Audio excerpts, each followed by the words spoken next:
اهلا بكم من جديد اعزائي المشاهدين. اتصور انه دي لحظه فارقه او لحظه هامه جدا، لانه هنظل في نفس الحديث، في نفس المنوال، في نفس الكلام. لما بتتكلم عن ظاهره وبتتكلم عن خطوره، في البعض بيتقبل وفي البعض بيرفض. المشكله ان احنا في مجتمع اصبح الرفض فيه اكثر بكثير من التقبل، واصبح الهدوء فيه شيء صعب للغايه. يعني أنا مثلا متصور لو واحد مكاني قاعد في القعدة دي، ممكن تبقى خناقة وممكن تبقى عركة وممكن تبقى مشكلة وممكن تبقى مصيبة. لكن الطبيعي جدا إنك تسمع الرأي والرأي الآخر، وإذا كنا بنتكلم على إعلام وإذا كنا بنتكلم على احترام وإذا كنا بنتكلم على رأي ورأي آخر، فأتصور إن ده اللي لازم يحصل.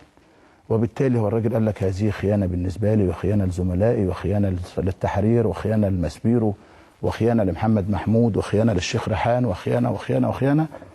فمن الافضل انه ما يستمرش في الخيانه مع لزملائه او لاصدقائه او للثوار اللي هو شايف ان هم ثوار موجودين في اي مكان من اماكن مصر. انا لست في حل للدفاع عن نفسي ولا انا اتكلم ولا انا اقول، وانه الالفاظ اللي قالها الاستاذ محمد وكلمه كفار وكلمه مش عارف ايه وكلمه ايه، اعتقد ده كلام لم يرد ولن يرد في يوم من الايام على لساني. لكن ما زلت اؤكد ان لدينا تعصب وتعصب بالغ في مصر، وما زلت أؤكد أن هذه الظاهرة ستؤدي بنا إلى ما هو أكثر مما حدث. إذا كنا بنتكلم النهاردة على 75 والبعض بيقول لا 130 والمعلومة كنت واخدها منه، فأتصور أن القادم سيكون أسوأ. وأنه إذا كان زي ما كنت بقول قبل ما نطلع الفاصل أنه جماهير الأهلي بتقدر تعمل سيطرة على نفسها وجماهير الزمالك شوية، لكن المتعصبين في خارج الأهلي والزمالك ما بيقدروش يعملوا الكنترول. من هنا بيحصل الشجار، بيحصل الضرب، بيحصل العنف، بيحصل سقوط ضحايا. وأول من حذر من سقوط ضحايا كان هو العبد لله، وأول من قال أننا سنفيق على كابوس مريع، سنفيق على كارثة مروعة، كان العبد لله. وأول من نبه وطلب من الألتراس نفسهم أن هم يطهروا نفسهم، لأن في البعض منهم واخدها بعدوانية، واخدها بعنف، واخدها بوحشية. وهذا ما حدث في بورسعيد، وهذا ما سيحدث بعد سنوات أخرى، وسنلطم الخدود من جديد عما حدث وعما سيحدث، لأن احنا بعد شوية هنرجع ننسى ونرجع نقول، ويطلع حد برضه، لأنه حامل الشعارات كثيرين والحنجريين كثيرين، واللي بيقدروا يستغلوا تعاطف الشعب والقصة اللي مع الشعب أعتقد كثيرين، بل كثيرين جدا. من هنا أتمنى وأرجو وأصلي وأدعي ربنا سبحانه وتعالى إنه لابد أن نصل إلى حلول، لابد وأن نصل إلى حلول.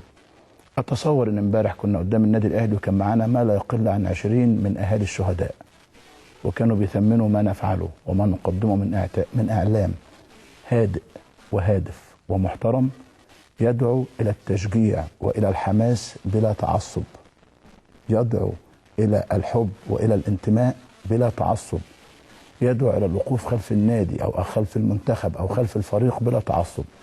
وستظل هذه الرسالة، ستظل هذه الرسالة، لأنه الجواب بيبان من عنوانه، ممكن يتوه شوية لكن بيصل في النهاية. وللأسف لما وصل الجواب كان الضحايا كثيرين جدا، كان الضحايا، كانت الأزمة، كان اليوم أسود على مصر كلها من أولها لآخرها، اللي في بورسعيد قبل اللي في القاهرة، واللي في القاهرة قبل اللي في الإسماعيلية، واللي في الإسماعيلية قبل اللي في المحلة. على فكرة وليد عبد السلام رئيس التحرير وهو مدخله، انا قلت له انا متاكد انه هيتكلم وهيقول وهيسبني انا شخصيا. قال لي لا يا كابتن، قلت له انا متاكد هذا الكلام، وهيقول كلمتين ودقيقتين وهيطلع. ومع ذلك لاحترامي النفسي واحترام البرنامج واحترام حضراتكم كان لازم يقعد وياخد فرصته كامله. والدليل لما بتدخل مكالمات هاتفيه حتى بتهاجمنا احنا بعنف، بنخليها تكمل حتى النهايه. والدليل انه الكل الان بيزايد. واحد من بورسعيد عضو مجلس الشعب طالع يزايد وعمال يتكلم ويقول اصل انت اهلاوي وبتدافع عن بتوع الاهلي وعشان النادي الاهلي.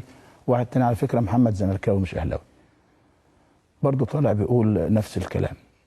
اتصور انه احنا على المحك، يا اما نكمل ونلحق ما تبقى، يا اما ما نكملش، يا اما نشوف الدنيا شكلها ايه وما تبقى في هذا البلد ونحاول بقدر الامكان نحط ايدينا في ايد بعض، يا اما ما نكملش. احنا في ازمه عنيفه، احنا في قصه واضحه، احنا ما حدش عايز يسمع حد. الناس كانت بتتكلم على حريه، يا تتكلم من وجهه نظره يا ما تتكلمش. الناس بتتكلم على رايه ورأي اخر، يا تتكلم من رايه هو يا اما ما تقولش. يا اما تقول ان الضرب اللي في المدرجات ده صح، يا اما تقول السباب اللي في المدرجات ده صح، تقول السحل اللي في الشوارع ده صح، تقول الايذاء اللي موجود ده صح، تقول السواق الميكروباص اللي بيتقتل في الشارع بعد استفزاز ما بينه وما بين سواق والاثنين، وما بينه وما بين عربيه والاثنين بيضربوا بعض في النهايه تصل الى ضرب النار ده صح، تقول الهمجيه اللي موجوده في الشارع صح، تقول الدعوه لعصيان مدني صح. اذا قلت ده وحطيت اليافطه على صدرك الناس هتعمل لك تمثال. اذا ما قلتش ده هتبقى انت اللي كافر، وانت السبب، وانت اللي وصلتهم، وانت اللي قتلتهم، وانت اللي موتهم، وانت وانت وانت. محدش لا هيزايد لا على جمهور الاهلي ولا على جمهور الزمالك ولا على جمهور الاسماعيلي ولا على جمهور الاتحاد ولا على جمهور المصري ولا على جمهور المحله. احنا اللي صرخنا يوم ماتش الاهلي والمحله، واحنا اللي اشدنا بالسلوك الرائع لجمهور النادي الاهلي، وكان موجود عندنا مسجل بالصوت والصوره من الحلقات. احنا اللي صرخنا يوم الاتحاد وادي دجله، واحنا اللي صرخنا يوم الزمالك وادي دجله، واحنا اللي صرخنا يوم الاسماعيلي والمصري. عايزين نطلع اقول ان اللي حصل من اقتحام للملعب في ماتش الاسماعيلي والمصري كان صح؟ خطأ ومليون خطأ. خطأ ومليون خطأ. عايزين نطلع اقول ان اللي حصل يوم الزمالك والشرطه واقتحام للملعب كان صح؟ خطأ ومليون خطأ. عايزين نطلع اقول ان التهديد بوقفه ما بين جمهور الاهلي والزمالك والعراق والضرب قبل مباراه السله كان صح؟ خطأ ومليون خطأ. اذا ما استفدناش من الدروس، اذا ما استفدناش من الاخطاء، ما اعتقدش ان احنا هنتعلم، ما اعتقدش ان الدنيا هتسير بشكل جيد.